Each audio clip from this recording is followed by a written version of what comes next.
بسم اللہ الرحمن الرحیم۔ السلام علیکم۔ بنو عبد المناف کی دوسری شاخ بنو عبد الشمس کی تھی۔ یہ قبیلہ تنویر جاں و جلال و عظمت و حشمت، مال و دولت اور عددی لحاظ سے بنو عبد المناف کا سب سے زیادہ طاقتور اور مالدار قبیلہ تھا، جس کی اہم ترین شاخ بنو امیہ اتنی اہمیت اختیار کر گئی تھی کہ بنو عبد الشمس عملاً بنو امیہ ہی سمجھنے جانے لگے۔ تاریخی اعتبار سے دیکھا جائے تو بنو امیہ کو سیاسی، سماجی اور اقتصادی طور پر جو عروج اور مرتبہ حاصل ہوا وہ کسی بھی قبیلے کو نہیں حاصل ہو سکا۔ وہ ہاشم اور ان کے فرزند حضرت عبد المطلب کی وفات کے بعد ہی سب کچھ حاصل ہوا، کیونکہ ہاشم ایک بڑے باوجاہت انسان تھے اور حکمرانوں تک ان کی رسائی تھی اور بادشاہوں کے ہاں بھی انہیں باریابی حاصل تھی۔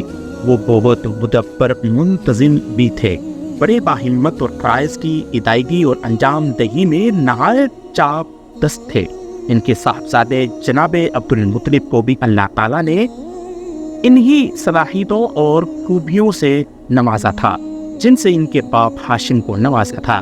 آپ کی سیرت و صورت دونوں میں یگانہ روزگار تھا۔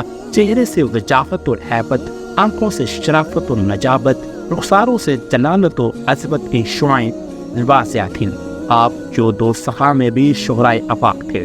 جناب ہاشم اور حضرت عبد المطلب کی وفات کے بعد بنو ہاشم میں اس پائے کا ان کا کوئی جانشین نہیں تھا، کیونکہ حضرت ابو طالب مالی طور پر نہایت مفلوق الحال تھے۔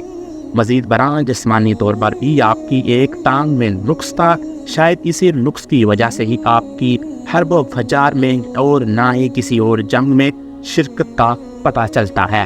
چنانچہ خود سیدنا امیر المومنین حضرت علی رضی اللہ تعالی عنہ فرماتے ہیں، میرے والد ابو طالب سردار ہوئے تو فقیر اور غریب تھے، اور ان سے قبل کوئی فقیر کبھی قبیلے کا سردار نہیں ہوا۔ اس سے پتہ چلتا ہے کہ بنو امیہ کو سیادت اور قیادت کی زمہ کار حضرت عبد المطلب کی وفات کے بعد ہی ہاتھ آئی۔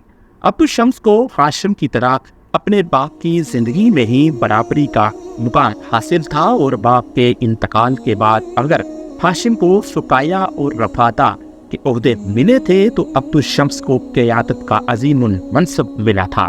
اس طرح عبد المناف کے دونوں فرزند مکی اشرفیہ کے برابر کے رکن اور مکی سماج اور معاشرے میں یکساں عزت و توقیر کے حقدار بن گئے تھے۔ یہ دونوں خاندان ایک دوسرے کے دوست، حلیف اور بھائی تھے، نہ کہ رقیب، حریف اور مد مقابل۔ جہاں تک سرورد و عالم حضرت محمد مصطفیٰ صلی اللہ علیہ وآلہ وسلم کے اعلان نبوت کے بعد اہل مکہ کے اسلام قبول کرنے کا تعلق ہے تو بنو امیہ کے خاندان کا اسلام کے بارے رویہ بنو ہاشم یا دوسرے کسی مکی خاندان سے الگ نہ تھا۔ اگرچہ ان میں سے بعض نے اسلام کی پوری مخالفت کی تھی، لیکن اسی خاندان کے کئی افراد نے بھرپور حمایت بھی کی تھی۔ پھر جن افراد نے مخالفت کی انہوں نے اس وجہ سے مخالفت نہ کی کہ آپ صلی اللہ علیہ وآلہ وسلم کا تعلق بنو ہاشم سے ہے، بلکہ باپ دادا کے نظریات کی مخالفت کے باعث انہوں نے اسلام کے داعی کی مخالفت کی تھی۔ بنو ہاشم کے بعض گھرانوں کی طرح بعض عمومی گھرانوں نے بھی سبقت اسلام کی دولت سے حبس پایا۔ امیر المومنین حضرت سیدنا عثمان بن عفان رضی اللہ تعالی عنہ بنو امیہ کی اہم ترین گھرانے بنو ابی العاص بن امیہ اکبر سے تعلق رکھتے تھے۔ آپ سابقین الاولین مسلمین میں شمار ہوتے ہیں، لیکن روایات سے ملتا ہے کہ آپ بنو امیہ کے وہ پہلے فرد نہیں جنہوں نے نبی کریم صلی اللہ علیہ وآلہ وسلم کے اعلان نبوت کے بعد اسلام قبول کیا، بلکہ آپ سے بھی پہلے خاندان بنو امیہ کے ایک چشم و چراغ حضرت سیدنا خالد بن سعید اموی رضی اللہ تعالی عنہ نے اسلام قبول کیا تھا۔ ان کا تعلق خاندان بنو امیہ کی شاخ بنو عاص بن امیہ اکبر میں سے تھا۔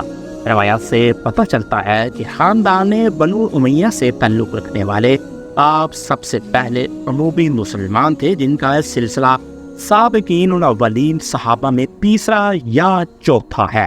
اسلام قبول کرنے کی وجہ سے آپ اپنے والد، دوسرے بھائی اور خاندان کے دوسرے افراد کے ظلم و ستم کا نشانہ بنے رہے، حتیٰ کہ آپ کو اپنی دونوں بیویوں کے ہمراہ حبشہ ہجرت کر کے جانا پڑا۔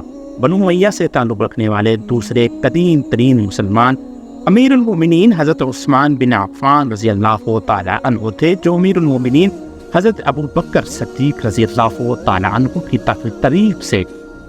کی ترغیب سے مسلمان ہوئے تھے۔ یہ دارالارقم میں قیام نبوی سے قبل مشرف بائی اسلام ہوئے اور بقول ابن اسحاق پہلے 8 مسلمانوں میں سے تھے۔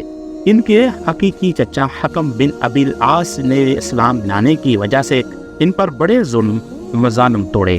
آخر تنگ آ کر یہ اپنی اہلیہ محترمہ حضرت سیدہ رقیہ رضی اللہ تعالی عنہا بنت رسول صلی اللہ علیہ وسلم سن 5 نبوی حبشہ کی ہجرت فرما کے ان کے دوسرے بھائی بہنوں نے کب اسلام کو ہوا، اس کے بارے میں اہل سیر خاموش دکھائی دیتے ہیں۔ البتہ ان کی والدہ ماجدہ سیدہ عروہ بنت قریظ ابتدائی مکی مسلمان تھی۔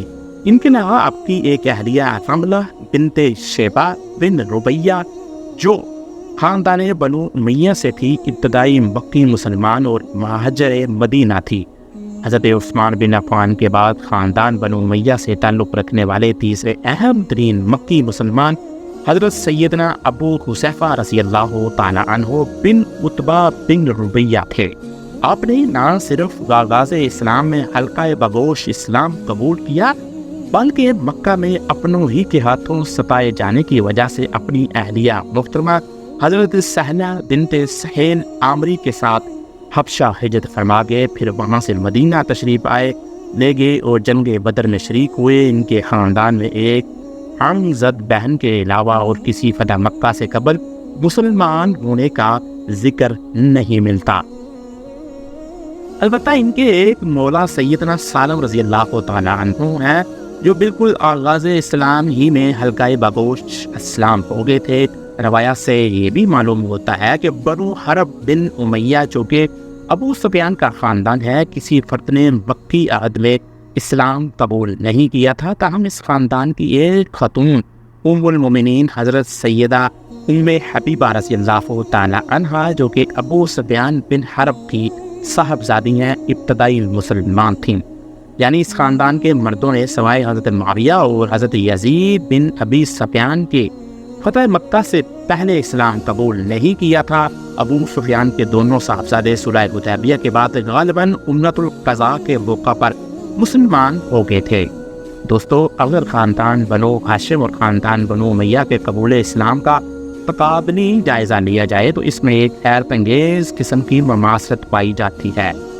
اگر چند ہاشمیوں نے سبقت اسلام اور حمایت رسول خدا کا شرف حاصل کیا تھا، یہی شرف چند امویوں نے بھی حاصل کیا تھا۔ اگر کچھ ہاشمیوں نے مکہ میں اللہ کے راستے میں تکالیف اور مصائب برداشت کیے اور جانب حبشہ ہجرت کی تھی، تو امویوں نے بھی یہی قربانیاں دی تھی۔ اگر ابو سفیان بن حرب، عقبہ بن ابی معید اموی نے امویوں میں سے اسلام کی مخالفت کی تھی، تو عناد اسلام اور رسول خدا صلی اللہ علیہ وآلہ وسلم کی مخالفت میں ابو لہب ہاشمی اور ابو سفیان بن حارث ہاشمی پیچھے نہیں رہے تھے، بلکہ ڈٹ کر اسلام اور اسلام رسول خدا کی مخالفت کی تھی۔